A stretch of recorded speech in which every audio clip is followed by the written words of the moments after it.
Hey guys, thanks for joining me. And if you like what you see, please subscribe.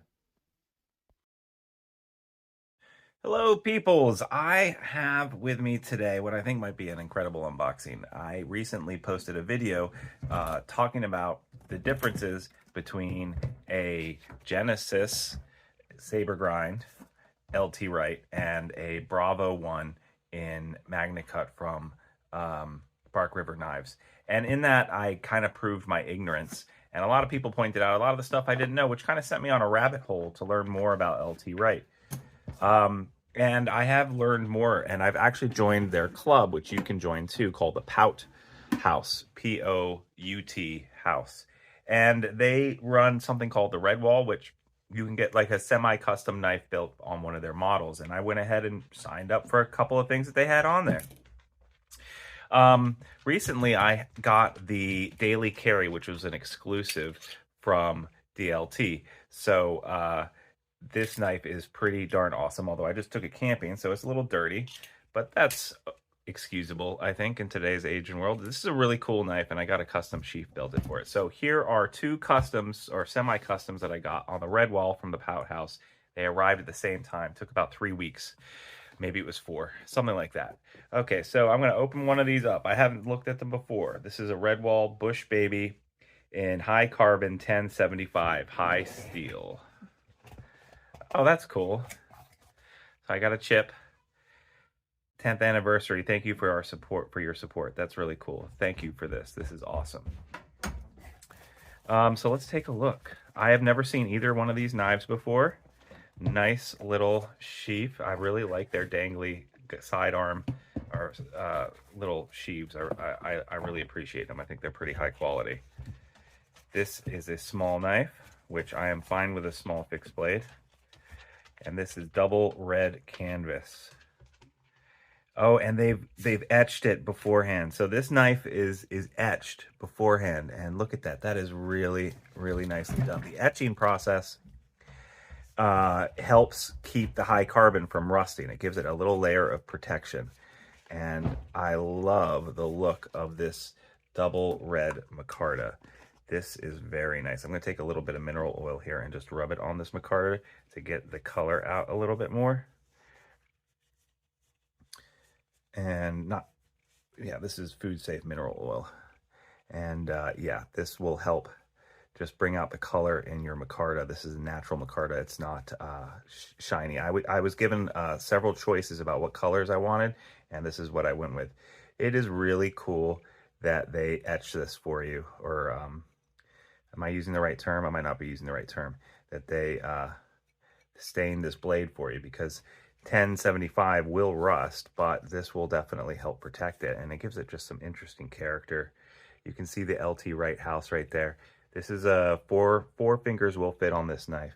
To give you a size comparison here, let's see, to give you a size comparison here, this is the Bravo 1.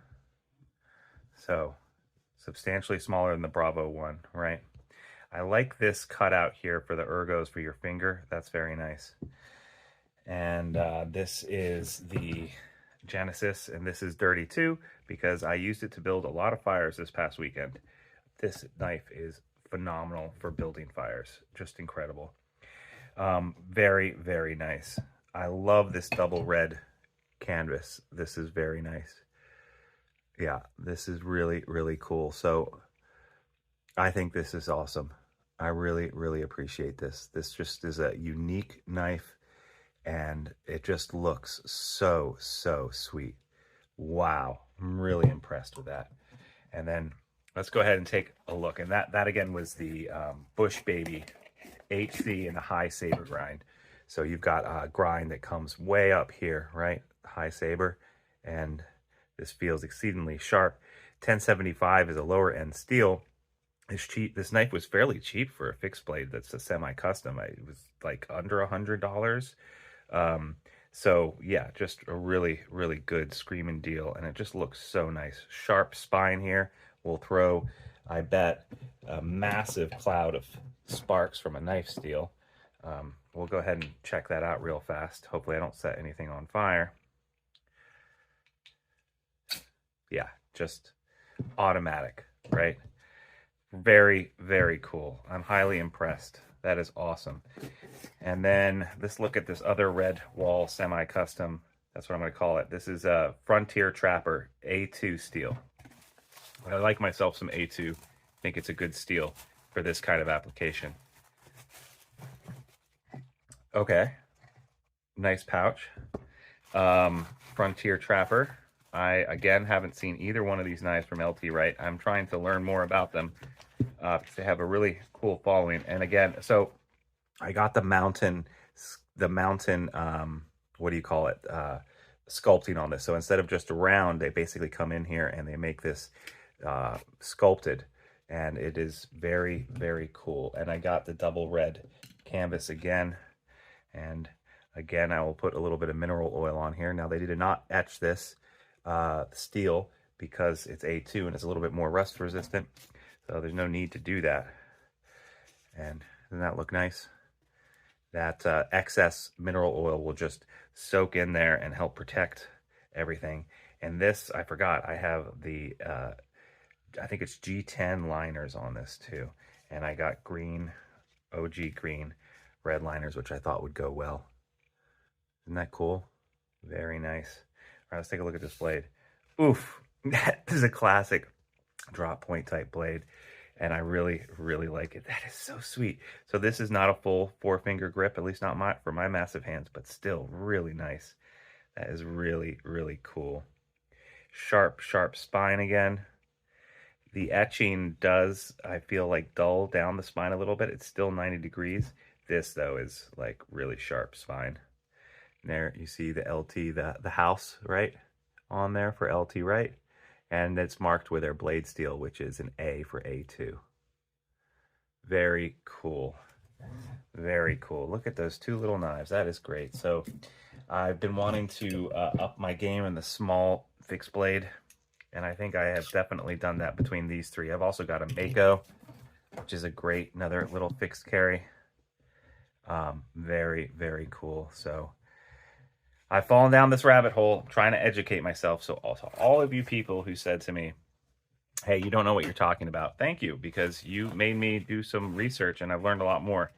And that is awesome. I had originally, and the video that I made that made me go down this rabbit hole was when I compared these two guys here, and I made a lot of fallacies, and I got a lot of different things wrong, and you guys helped me out a lot. And someone also said something about the Pout House, which I joined. I can't remember how much it cost to join the Pout House, but it's not absorbent at all. It's like $25 or $45, something like that. And then you get access to some specialty knives and specialty semi-customs that you can get made.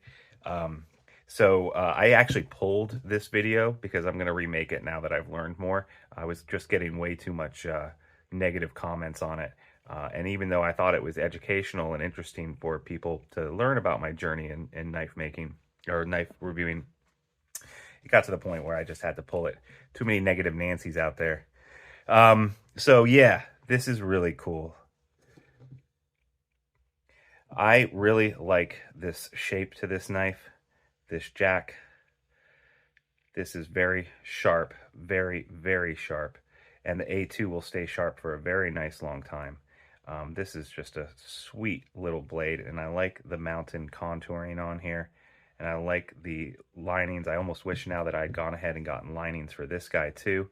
I don't know if that was an option or not, but this is really cool. I didn't know if I was going to like this mountain shape, so it's one of the reasons why I got this is because it's a smaller knife and it was a cheaper knife, so I could go ahead and experiment and get something like this. But I think I really do like it. Very cool. So that's my little miniature fixed blade collection as it stands right now. I really like these kind of sheaves, these Kydex sheaves, and Armitage makes them custom for you. They're really cool. Don't know if I will do the same thing for these two little guys, but we'll see. And then this, let's see how it fits in the sheath. This sheath will have to be broken in, so I'll have to put this in here and then leave it in there for a while to get it really nicely broken in. And then this little sheath is oddly shaped, isn't it? It's an oddly shaped sheath to me for this little dude. I wonder if they put the right sheath in. They must have, right? If you know in the comments below and you know a lot about LT Wright more than me, please let me know what you think about. Well, yeah, the sheath does work. Definitely going to have to let it sit in there for a long time to get it to bend correctly. But very cool.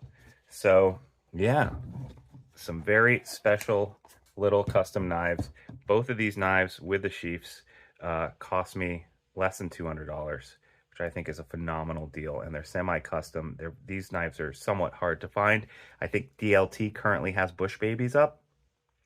But, you know, in general, I don't see these out there that much.